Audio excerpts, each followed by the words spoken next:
teman-teman aku juga. Kami dari Universitas Atmajaya ya.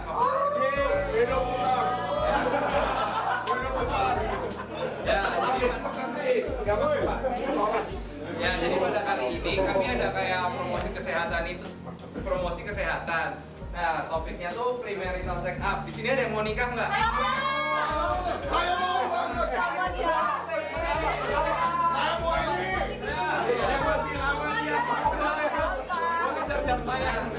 Di sini yang mungkin udah pasangan siapa yang udah nikah? Kita. Kamu namanya siapa? Regina ya? Kalau menurut Regina sendiri, premarital check up itu apa sih? Tahu nggak?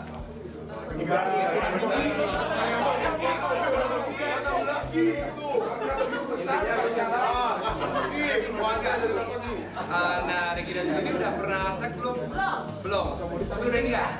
Penting nggak kira-kira? Nah, itu kira-kira ngapain sih? Yang dicek apa aja? Tahu nggak kurang lebih gitu? Kalau nggak tahu juga nggak apa-apa. Kenapa? Oh iya benar.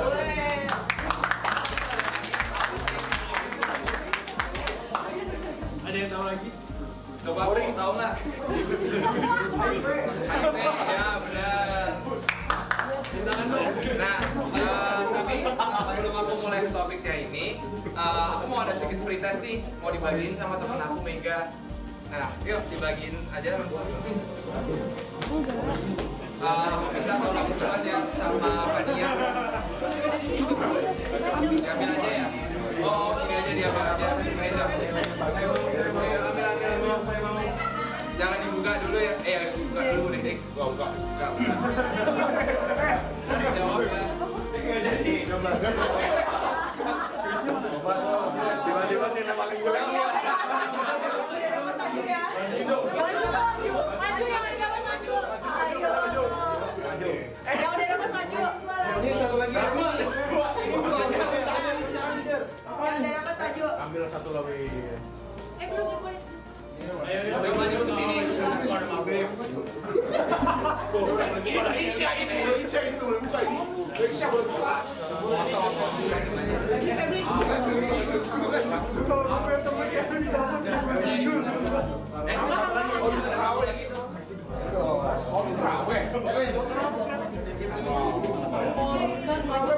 Sambil dibaca ya. Kira-kira mau jawab apa gitu. Ambil kan dokter juga ada. Kira-kira mau apa ini? Maju. Jangan. Gadi. Ini. Halo, udah maju. Tuh, kan Tasya. Jer. Maju Jer. Udah yuk, sekarang kita mulai ya dari yang paling ujung. Namanya siapa?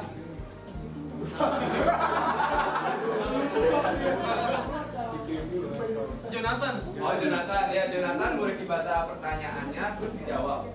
Apakah arti dari pernikahan sehat menurutmu? Saya hitung 4 sehat 5 sempurna.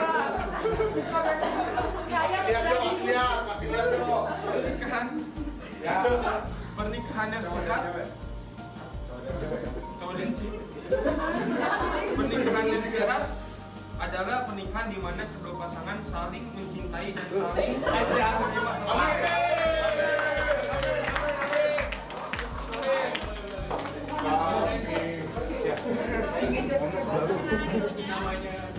Nama kenalin dulu.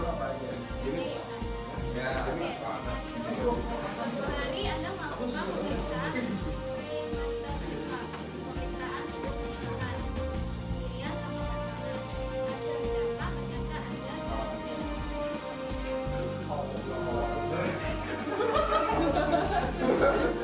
apakah Anda akan memberitahu pasangan Anda tentang penyakit tersebut? Kenapa? Iya. Kenapa? Foto aja.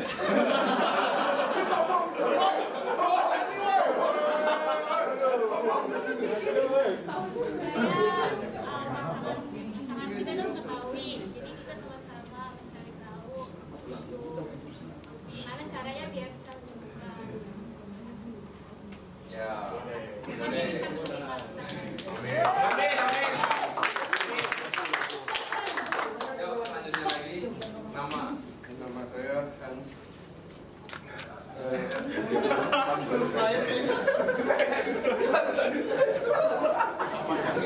Ini paling susah.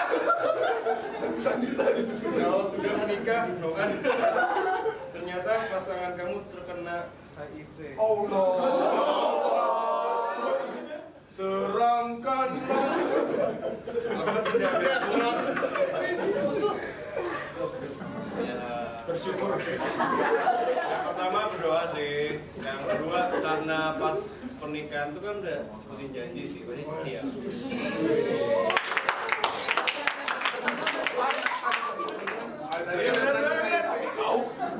Yuk, selanjutnya lagi.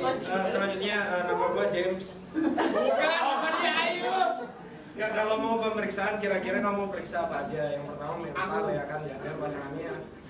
Mentalnya gila. Kemudian kesehatan, misalnya contohnya HIV. Oh iya. Duit. Itu kan urusan bawah. Lanjut lagi. Dia nama saya Hendra. Perencanaan sebelum menikah apa aja? Cocok banget. Duit, rumah, Mobil. mobil, Anak. pasangan. Kalau check up-nya sendiri, Check up-nya sendiri gue belum mikir. Gula darah, kolesterol. ya udah. Jadi kira-kira udah ada gambaran kayak gitu ya. Nah, iya. Dan gue udah sortir dulu dari Ya. Asik. Nah, boleh balik. Udah boleh ya. Oke.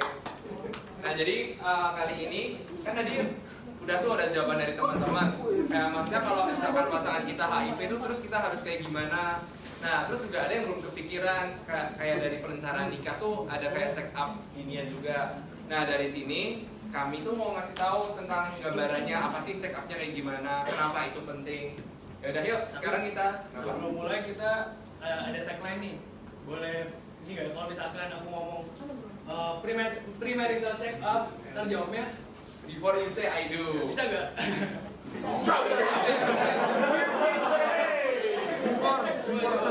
Premarital check up. Before you say I do.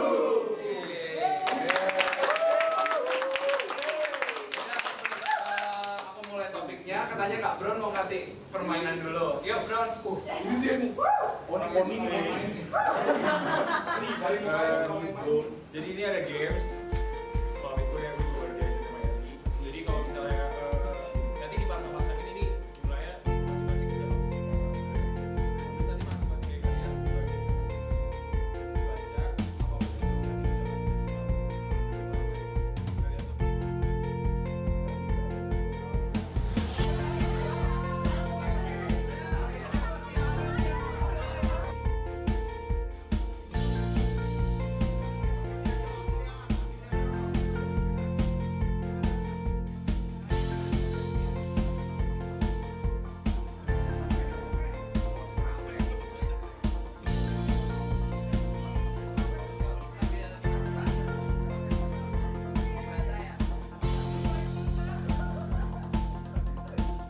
Pernikahan yang sehat adalah pernikahan di mana kedua pasangan saling mencintai dan saling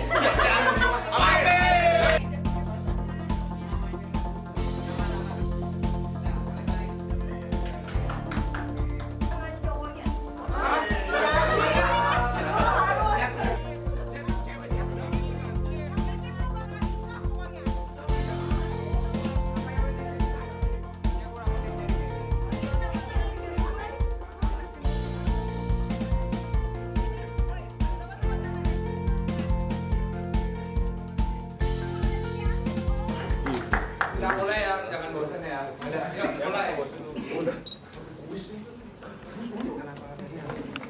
Nah, apa sih pernikahan yang sehat, Michael?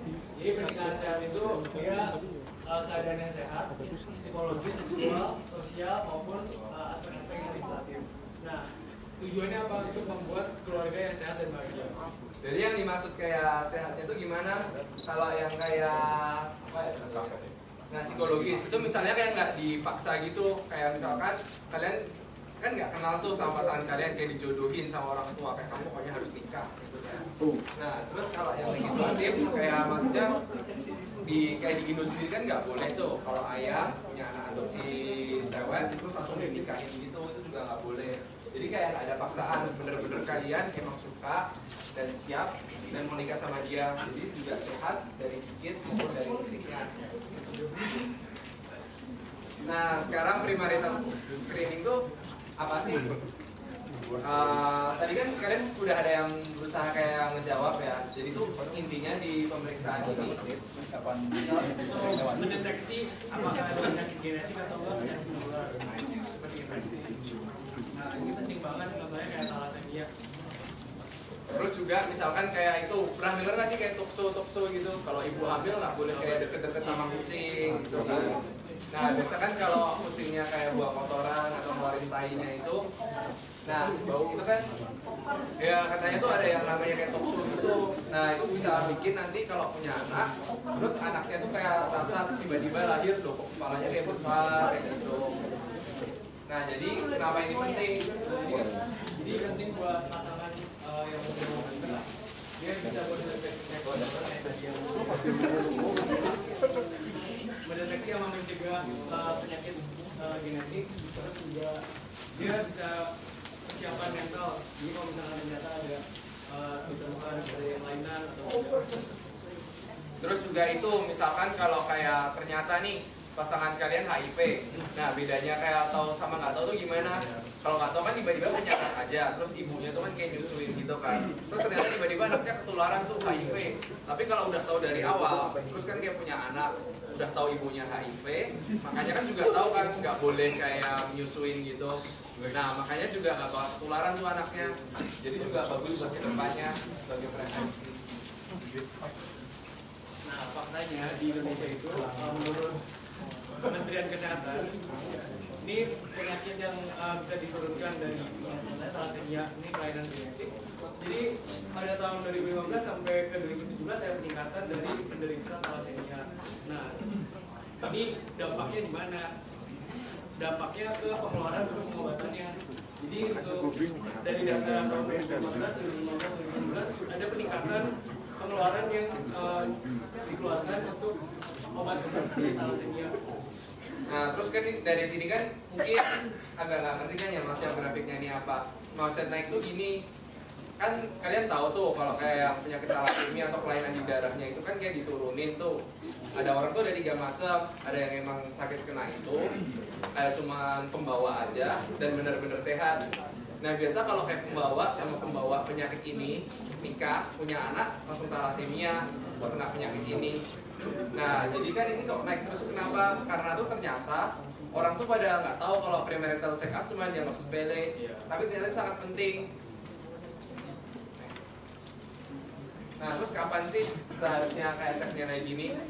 Idealnya untuk pemeriksaan premarital check up itu 6 bulan sebelum dilakukannya pernikahan. 6 bulan. Jadi nggak terlalu cepat, nggak terlalu lama juga. Tapi 6 bulan ini fleksibel. Ya. Jadi maksudnya gini nih, kalau misalkan kayak ya 6 bulan itu kayak paling ideal, jadi nggak terlalu lama juga nggak terlalu cepat. Jadi misalkan kalau kayak 6 bulan ini ternyata kayak kedeteksi kok ada sakit apa, itu masih bisa kayak ditanganin dalam 6 bulan itu. Nah, jadi kan nggak terlalu cepat juga kan. Kalau terlalu lama juga nggak lebih dari setahun, maksudnya kan ya kan kalian mau nikah, kayak mau mempersiapkan, ingin tahu kan status kesehatan pasangan kalian. Nah, kalau kelamaan juga, misalkan 2 tahun cek, nah terus kayak 6 bulan sebelumnya, dalam periode itu ternyata pasangan kalian HIV, suka kayak jajan gitu. Nah, anyway, jadi kayak itu, hubungan seks bebas. Karena kan nggak tahu juga pergaulan HIV. Ya, pergaulan bebas. Di sini mungkin ada yang suka kayak gitu. Cemilan. Vito ya. Vito kan bareng gitu terakhir. Misalnya itu ada apa aja sih sebenarnya, kayak ada ini dasarnya kayak ada pemeriksaan darah, urin, terus penyakit keturunan sama cek kesuburan. Ini penting banget yang kesuburan, jadi untuk tahu apakah sang pria pria dan wanita itu singkat atau enggak? Ya nanti kan kalau enggak biasa tuh kayak salah-salahan tuh, udah kayak nikah terus kalau nggak punya anak, pasti kamu mandul misalkan kayak gitu, kayak salah-salahan. Nah jadi itu juga penting ternyata. Tapi biasanya yang diperiksa tuh cowok dulu. Kan orang sekarang kan kayak seringnya pokoknya mau nggak mau cewek dulu kan yang dituduh gitu, pasti penyebabnya. Nah tapi sebaiknya dianjurkan tuh cowok dulu, karena kalau meriksa ceweknya kan kasihan juga tuh, kayak di apa? Ya kayak dibuka itu selain mahal juga kayak terlalu gitu kan, terbuka dan buka gitu. Nah kalau cowok tuh ternyata gampang, cuma dilihat spermanya aja dan juga biayanya lebih murah. Jadi cowok dulu kalau mau tes kesuburan.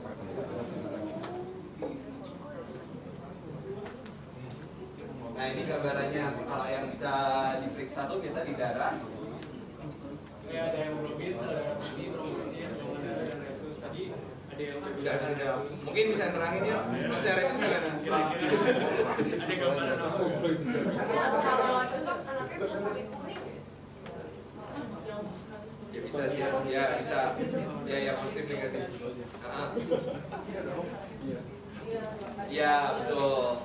Bahaya buat anaknya bisa mati nanti. Terus penyakit keturunan kayak tadi, contohnya kayak thalassemia, hemofilia, anemia salivia, terus ada AIDS.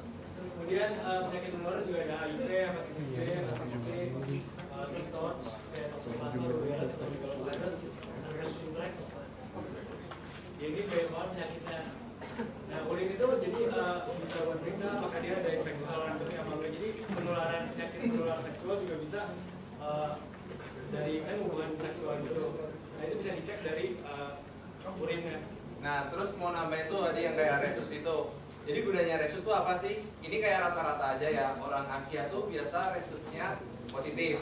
Tapi kalau kayak bule-bule gitu kan biasa negatif. Ini penting buat kalian kalau yang punya pasangan orang luar negeri. Ya. Nah khususnya kalau kayak cowok sini nikah sama cewek luar atau bule ya kalau Asia gitu, biasa tuh bahaya. Kenapa? Karena anaknya ya kayak yang dibilang tadi, resusnya positif, ibunya negatif. Nanti resus dari ibunya menyerang si resus. Ya jadi pokoknya intinya ada imun yang nyerangin anaknya terus bisa mati. Ya, makanya ini penting banget untuk dilakukan check up. Ya, tapi biasanya kebalikan juga. Kalau misalkan sini ceweknya Asia, cowoknya bule, itu malah nggak apa-apa karena nggak bakal nyerang. Nah terus tadi kayak mungkin ada yang bilang kan apa tuh tox itu, ya kayak toxoplasma tadi dari kayak kotoran hewan itu bisa kucing kan penularin, nanti anaknya kayak bisa kepalanya gede gitu. Terus kalau kayak rubella tuh kayak campak Jerman. Nah terus juga kayak galanya tahu lah. Penyakit menular seksual itu kayak sifilis. Tapi biasanya kalau kayak penyakit yang kayak sifilis gitu, itu apa namanya? Bisa jarang sih kalau orang yang kayak bersih, tapi kalau sering kayak berhubungan seks bebas tuh biasa kayak banyak banget yang kena ini. Terus itu juga consanguineous ya itu intinya kayak gini, penyakit keturunan tuh diakibatkan kayak gini. Ternyata tuh ada kayak misalkan papa, mama punya anak kan, nah sepupu sama sepupu nikah itu kayak generasi pertama. Terus nanti ada juga sepupu punya anak lagi, kan banyak tuh kayak gitu. Nggak disadari ternyata saudara jauh kok nikah, itu ternyata ada kayak tingkatannya. Kalau masih generasi yang pertama itu kayak kecenderungan kelainannya tuh nanti berapa persen, nanti kalau generasi kedua kayak berapa persen. Nah gambarannya macam-macam, ada yang tiba-tiba kayak apa matanya kayak cyclops atau cuma matanya satu aja, terus kayak kepalanya dua, jadi kan bahaya juga. Jadi ternyata penting, jadi jangan langsung menikah tapi dilihat dulu kalau hubungan darahnya dekat kayak bahaya.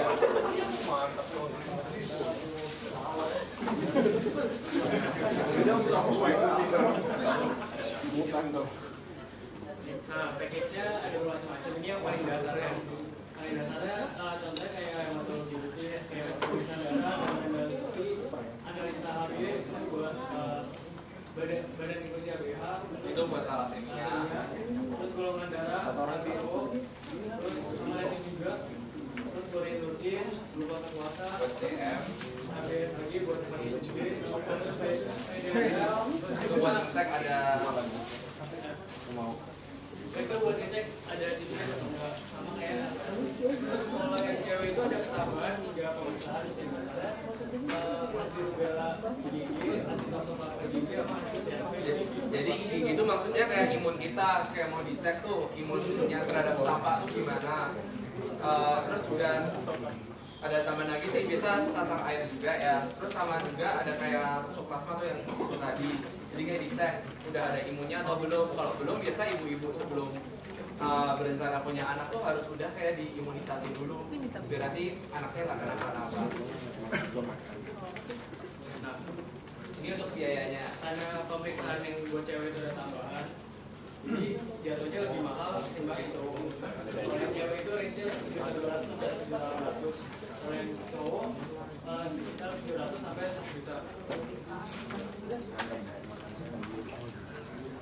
Nah, ini ada tambahan sih buat vaksin dewasa. Jadi kan ada penyakit yang dapat diturunkan dari ibu hamil ke anaknya. Contohnya kayak hepatitis B, tetanus, MMR, varicella, sama influenza. Nah ini setelah di screening bisa dilakukan vaksin untuk mencegah penyakit tersebut diturunkan ke anak. Yuk, next. Ya, jadi kesimpulannya gini, pemeriksaan pranikah tuh penting dilakuin sebelum nikah untuk mencegah hal-hal yang nggak diinginin. Terus biasanya tuh kayak dilakukannya tuh 6 bulan. Terus pemeriksaannya nanti dicek tuh darah dari kayak pipisnya ke urin, syukuran, sama ada penyakit turunan enggak, riwayatnya kayak gitu. Next. Belum. Nah, jadi presentasinya udah selesai. Ini ada quotes dari kita. Your work and art will support you at your weakest. Nah, di sini ada yang mau tanya nggak kurang lebih? Kebetulan kita ada dokter, yuk dokter Erik. Jadi kalau mau ada tanya apapun boleh ditanya semuanya ke dia. Jadi di situ kita tekankan pentingnya apa dari cek sebelum menikah. Ada pertanyaan? Oke, namanya siapa? Gue Tasya. Oke, Tasya. Ya, aku mau nanya kenapa di perempuan itu harus ada tambahan anti-rubella, toksoplasma, sama CMV IgG. Oh, rubella, toksoplasma, Sama CMV. CMV itu tergabung dalam paket namanya TORCH ya. TORCH itu kalau pernah dengar kenapa ibu hamil kok nggak boleh dekat kucing? Oke, iya. Nah, di bulu kucing itu ada satu parasit. Nah, parasit ini kalau masuk, terus nanti dia akan berkembang di tubuh kan, berkembang biak di tubuh, dia akan ikut aliran pembuluh darah, ikut ke otak. Nah, kalau di otak itu dia ada ciri khas gejala dari toksoplasma. Ini aku bahas dari toksoplasma dulu ya. Nah, toksoplasma ini bisa nyebabin hidrosefalus. Tahu hidrosefalus nggak? Yang kepalanya besar kayak balon, terus badannya kecil. Nah, itu sebenarnya apa yang di kepalanya itu cairan otaknya gitu. Terus juga ada kelainan di mata. Kalau kita lihat anaknya, bagian dalam mata, kalau pernah dengar istilah retina, itu hitam warnanya. Gangguan penglihatan seperti itu. Untuk herpes ini kan ada dua. Pernah dengar herpes mulut yang khas di mulut kayak jerawat di mulut, sama yang satunya herpes yang kedua yang di kelamin. Ini khas juga seperti jerawat tapi di kelamin. Nah, tanya apa lagi ya? Rubella ini virus campak Jerman. Jadi beda campak sama campak Jerman beda. Rubella sama rubeola. Rubeola itu campak yang benar-benar cuma kita sebut campak. Kalau rubella dari campak Jerman. Ini cuma menyerang bisa menyerang anak ya. Itu waktu perkembangan si anak, bukan menyerang wanita saja. Kalau herpes itu wanita pria sama. Ya kalau punya anak dia lebih kasihan si janinnya. Ada pertanyaan lain?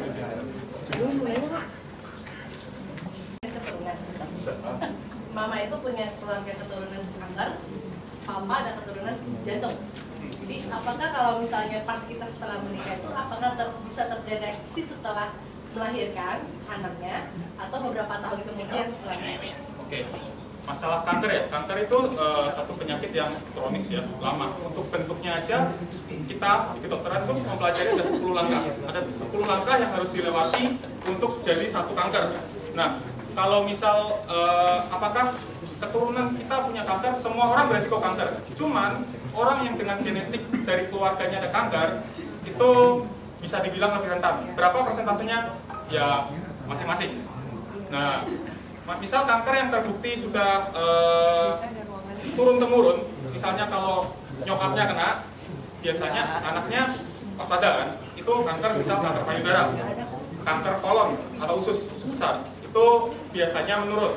Kalau penyakit jantung koroner, ini penyakit yang sama, tadi kayak kanker juga penyakit nggak menular kan ya. Kalau jantung koroner itu penyakit lebih, harusnya dia penyakit degeneratif ya. Untuk faktor resikonya, kalau usia-usia di bawah 45 tahun, itu pria lebih tinggi. Tapi ketika naik usia 45 ke atas, apalagi untuk usia wanita yang sudah masuk di masa menopause, itu sama. Kenapa bisa sama? Itu ada pengaruh hormonal ya, perubahan hormonal. Jadi kalau penyakit jantung koroner sebenarnya itu berawal dari satu faktor resiko sebelumnya, hipertensi, terus diabetes gitu kan. Itu biasanya juga menurun, meskipun nggak bisa dibilang.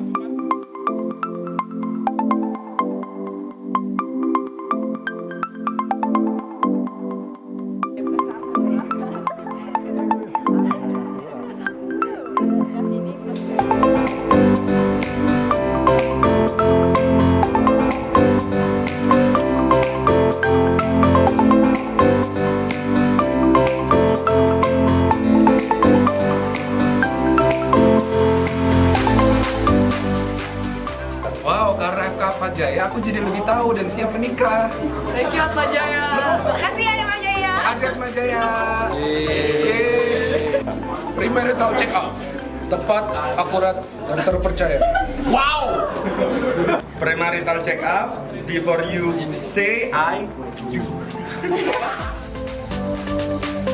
Premarital check up.